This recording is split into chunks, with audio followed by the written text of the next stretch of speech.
Hey, we're glad to have Kristi Warne with us to talk about the great grasshopper slash locust, as we'll get into it even more, epidemic and the day of prayer, particularly that we know took place in Minnesota in April 26, 1877. And we are really glad to have you join us today, Kristi. Thank you. Thank you very much for inviting me to talk about a passion of mine. Yeah, well, tell me about that. Well, I'd love to know about how you got interested in it, and but first off, tell us kind of real quick of what happened on this particular day of April 26, and then let's dig into a little bit more about your interest in it. Okay, so um, we'll have to go back in time a little bit. So April 9th, Governor Pillsbury sent out a message to the whole state of Minnesota to ask for people to pray, fast, and not even work, and ask God to help them because the plague of the locusts were so bad that if we kept having, did not get the plague um, with God's help rid of, it would devastate the whole, actually from Canada down to Texas. It was Wow. really bad that year. So it was very important that we get rid of the grasshopper. Well, it's not grasshoppers, it's locusts. Okay.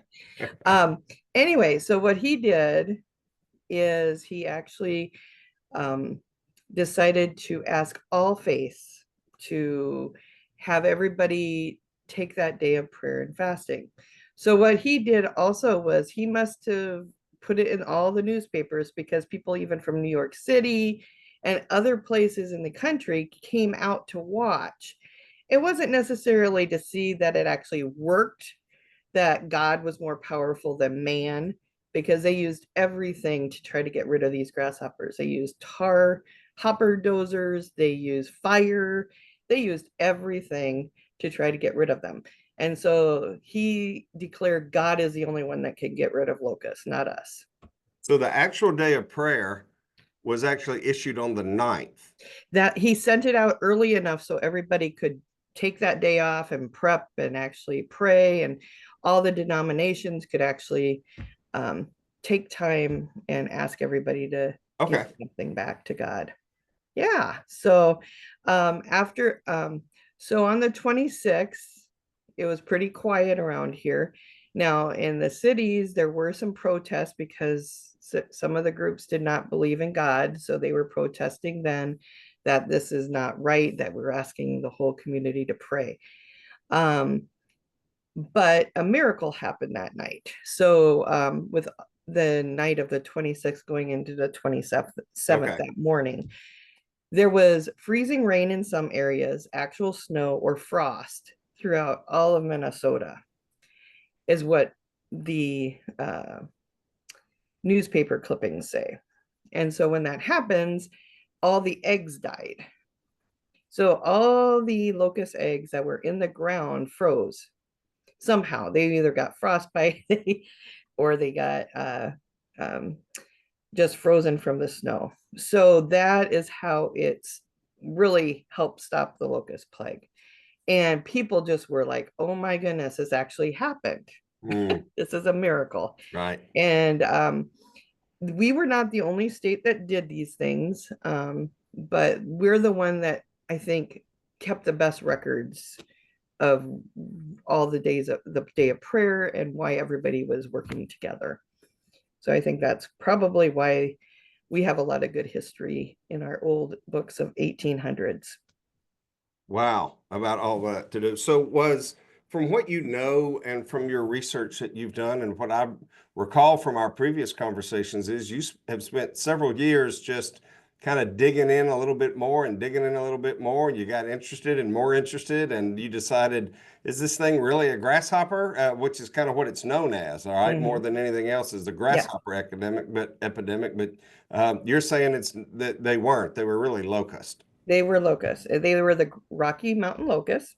In the 1700s, it was the first documentation on the California coast of a locust plague. and it was by missionaries. And then the reason it was called Rocky Mountain locust is because every 13 to 17 years, the locusts would come out and have little mini plagues to large plagues.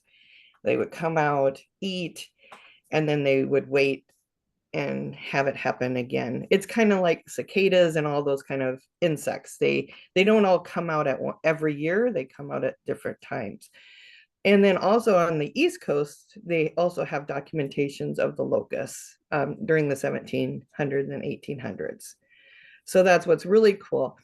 The whole reason I even started, going back to your question, the reason I started doing this is I was asked in 2016 to help take over helping volunteer at the Assumption/Grasshopper Chapel.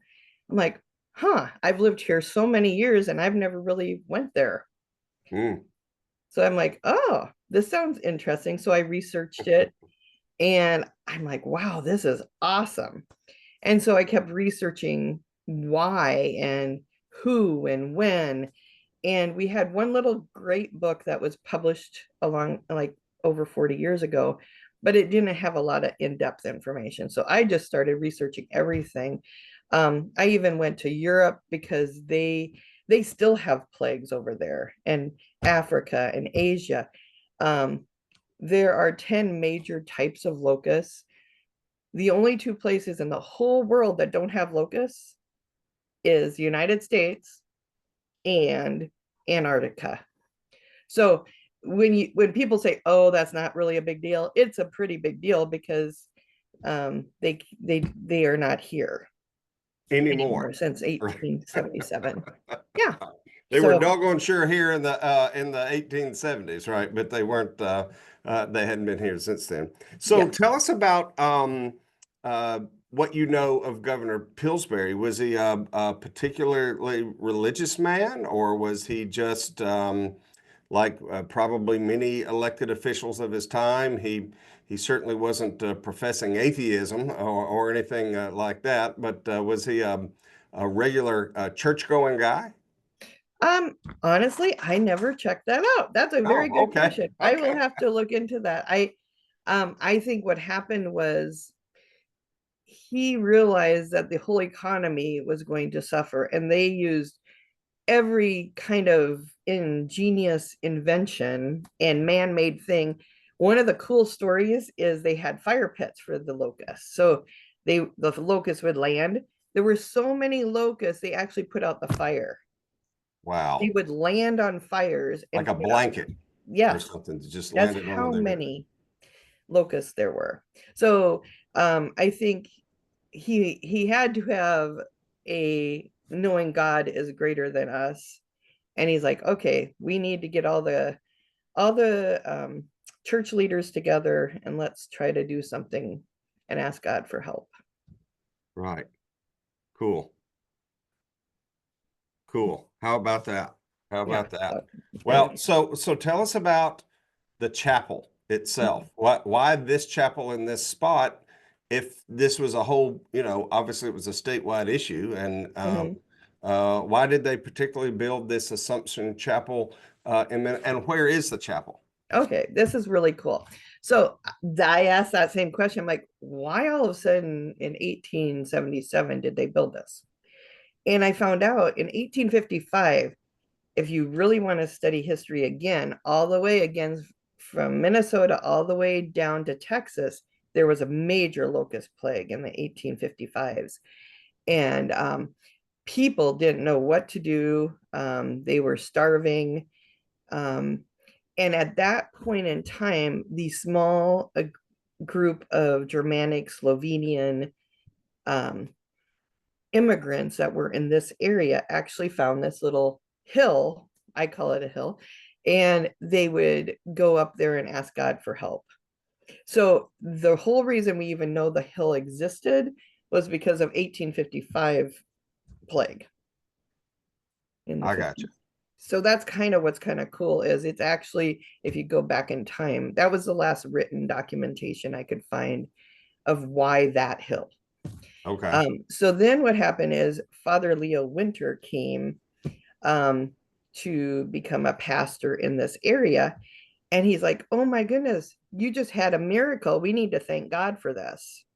So he said, he was very much on the pulpit. He stood up and said, you need to use your holy book instead of your pocketbook. He was very upset that the new immigrants were not thankful for what they had. He was very staunch. So he said, okay, let's build a chapel, a place that we can always remember to give thanksgiving to God. So that's kind of how it happened. And so by August 15th, in all my documentation, that's when the chapel actually had its first service. Okay. That is when a lot of the documentation said there were no more locusts in Minnesota. So Okay. that's kind of the story. Yeah, it's kind of fun. So, But the chapel is still, you could go see it today, right? I mean, it's well, still... we had in my book, I kind of questioned what happened. So after the Civil War and everything, the little chapel, unfortunately, was kind of probably forgotten. There was a lot going on in America at that time. There was a depression. There was just got done with the Civil War. There's all this stuff going on. So in the 1890s, a huge, catastrophic tornado, which came from a town that a lot of people from Maine started not too far from the chapel, totally was devastated, and it just went all the way. And they say it's a couple miles wide, and it went from Maine Prairie near us in Cold Spring area where the chapel is, all the way to St. John's, which is near St. Joseph, up to the Mississippi River. And there's devastating stories all over of buildings just being flattened and people losing their lives and things Wow. like that. But what's really beautiful about the story is the tornado just picked up the chapel, moved it only a few feet, and put it on some young trees. And so the bell tower and the statues inside, the tables, and other things were not harmed. So, but the building was. And so some local farmers from St. Nicholas decided, well, we got to take care of this because they did not have a bishop at that time. So who's going to take care of all this? So they took it to their farm so it wouldn't get ruined, because the one statue was made all out of one piece of wood. It's a very pretty, and they didn't want that destroyed at that time. So then what happened is time goes by. World War I, World War II, all of this stuff. And then all of a sudden we were going to be celebrating the state of Minnesota, centennials of all different things happening. Okay. And the centennial of Father Piers was coming up. And the bishop in this area is like, we need to really celebrate our ancestors and everything. And he's like, oh, okay. So they've decided to build Cold Spring Granite, and a whole bunch of other providers built this out of their own pocket. They never said who it was back then, but and donated all the granite. And we had masons and like the people that did the cement work and things like that. They put in stained glass. They etched beautiful granite, and did that and celebrated in 1952. If you go visit it, it says 1951 was when it was established. Well, there was a huge flood that happened in 1951 and all the granite was partially done, but the inside was not completed until 1952. And then Okay. they celebrated it in October was the first church service then. So it's kind of a fun story. So that's kind of, we didn't want to lose our history. And in fact, I'm trying to remember the year because I forgot it again. I should remember. Governor was, oh yeah, it should be 1977, of course, 100 years later. He actually made a huge decree about the grasshopper locust plague and that we should never forget it because it Oh, made great. us who we are. How about that? Well, we're enjoying our conversation with Kristi Warne, and who is telling us all about this plague and the miracle that happened of the locusts, sometimes known as grasshoppers, particularly and the Assumption Chapel, which is in Cold Springs, Minnesota. So, Kristi, the chapel itself is part of it's a Catholic church, right? It's a chapel. So this is what's Okay. kind of cool. Farmers own that chapel until or that land until Hmm. after that the granite chapel was built on it. Okay. Then the chapel was given to a local Catholic church. Yes. Okay. So that's Okay. kind of, but actually at that moment in time, other like little small communities that Hmm. had ancestors that actually went there in the 1800s, they all volunteered and took care of it. To this Gotcha. day, we are 100% volunteers. We don't pay for people to mow our lawn, plant flowers, uh, put on the services or anything. We just do it by donations. So, Yeah. yeah, so that's kind of that part of it. How about that? Well, to your knowledge, I mean, obviously you are super expertise in the knowledge of the particular chapel that's right there at your backyard. But Mhm. were there other chapels or other things that marked, to your knowledge, that of particularly of what happened at this miraculous thing on the night of the 26th, the morning of the 27th, and There is 77? to this day a mirror chapel that did not get blown away over in Luxembourg, that in St. Augusta area, which That's is in about Minnesota for those of us in that don't Minnesota, know. sorry, Okay. All about right. Okay. 20 minutes away. Okay. It's been moved a couple times, but and they unfortunately they changed the door, so it's kind of like a barn door versus an actual chapel door, Okay. like a for a human to walk through. Unfortunately and fortunately, it was saved, but they made it into a tool shed. Somebody Oh, didn't know the history of it for a little I'll bit, be and okay. then somebody bought it, and it's very basic, but it's exactly how wide and tall and exactly the same as the chapel of 1877 that was in Cold Spring. So How it's kind about of that? cool. Well, from your research, did you find uh, any kind of uh, increased activity in churches or otherwise, that maybe people who maybe some of those detractors who were getting on to the governor for even asking God for anything? And I mean, you can't deny the miracle when you wake up the next day and all the larvae are frozen, right? I Yes. mean, that's it's kind of hard to argue against uh, eyeball proof of all of that. What Yeah. in your research, was there anything that showed, kind of what the reaction was of other people, and Mhm. both positive and negative, because of the miracle itself? It was kind of funny. So I'm just going to give you my background.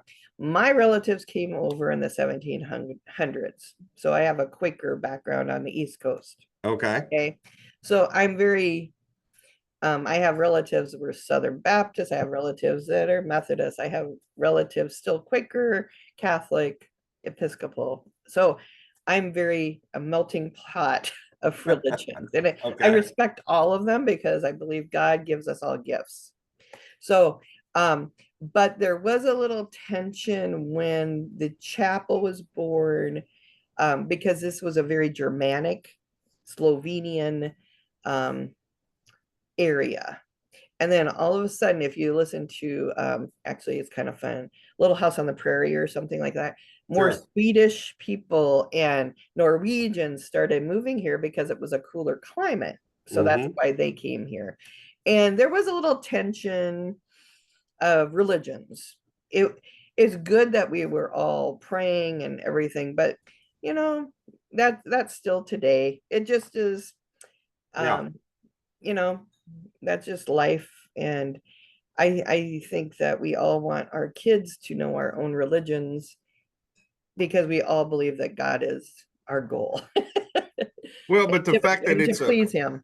Sure. Well, right. But But the reason that the chapel is a part of the Catholic diocese is because when the farmers kind of gave it over, for lack of a Mhm. better term, that's who took it. It could have been the Lutheran Church, it could have been It the could have been Methodist Church, it could have been anybody. anybody else, but it Yes, didn't, and that's how it ended up there. But yes. it's not And like the bishop or the archbishop or somebody okay. went, "Hear ye, therefore go out and build us a chapel." It just kind of it was a assumption, and it was assumed by the church, I guess, or right? They're the ones that took it from there. But it's still, so you guys still have services there or Yes. periodic And things that's another good created? segue. Okay. Night in 1990, we had a huge drought happening. And it wasn't just in Minnesota. I think some of the other states were having a drought.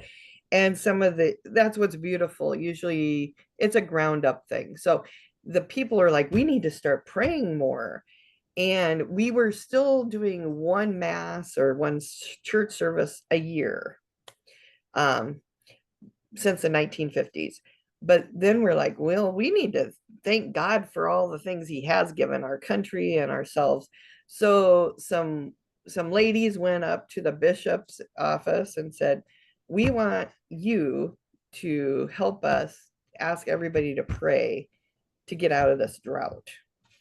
And luckily he said, okay. So that's when we do 9 weeks of prayer.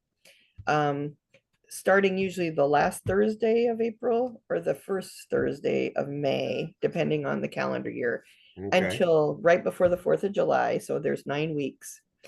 And then we do a mass or service in, um, let's see, usually the third week of July. And then we Okay. do another celebration in August as a Thanksgiving to God. How So, about that? yeah. That's a great story to know that it's not just a historical event that took place these 100 and plus odd, some odd, 30, 40 Mhm. years ago, but it also then is keeping up with uh, uh, the story continues to live, right? Yeah. In a great way And too. I will invite you and anyone else, what we hear from people, it doesn't mean even atheists or agnostics that come there. I actually have, I sometimes just sit there for a few hours every day in the summer, depending if I can or not. And I meet all these people. They come from Europe. Wow. I actually, I've met somebody from Australia that came there and just throughout the United States. And what most people say, it's so peaceful here. And that's with the grace of just, there's a lot of love. And I believe totally if all these volunteers are doing this out of the gracious of their heart, that's why it's very peaceful. You can just see that people care. How And about so that? that's kind of fun. Well, but you also have written a book Yes. about this whole experience Mhm. of the chapel, as well as the all of the miracle that happened. So, how would people find a copy of your book and be able to get a copy of that and read it? Okay. Historyforgottenbooks.com. So All that one would be, it's history all one word, forgotten books with books an S, with an right? S. .com Yeah. is where you would be able to find a copy of Yes. this book. And so Yes. one of the things that we enjoy about this week in Christian history is that our subject matter experts that we visit with are not all people who went to seminaries or have PhDs, right? Mm-hmm. There are other people who are lay people who are Mm-hmm. appreciate what is going on with their faith and certainly like to be able to share things about events that took place in Christian history or impacted Christian history, at least for part of that. And so, Kristi Warne, you're one of them. So thank you for that. And thank you for the time that you spent investigating and creating and getting on the trail of learning all about the Assumption Chapel of what is kind of known as the Grasshopper Chapel, even though Yes. you're, I guess, It's really a one locust. person. I'm one of those people because it is not grasshopper because we still have grasshoppers. So this is Right, locust. right. And I'll give you a quick, if that's okay. Sure. The difference between a grasshopper and a locust is a grasshopper goes through 4 stages of their life cycle, and a locust goes through 7.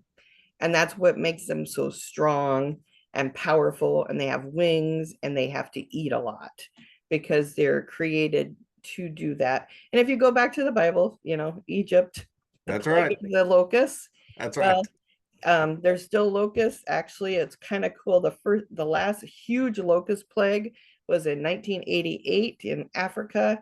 It went into Europe, almost England somewhere. It went to Eastern Europe. It actually went across into the ocean. It's so cool. So I could tell you hours of stuff of how powerful locusts are. How about? It's so that's why I think there was a translation issue with grasshopper versus locust back then. Right. So that's probably Isn't why. that something? Well, fantastic. Thank you so much for your time and for sharing with us even more about this really cool, miraculous story. So Thank you we very much, appreciate it. and you have a Okay. wonderful day. You too.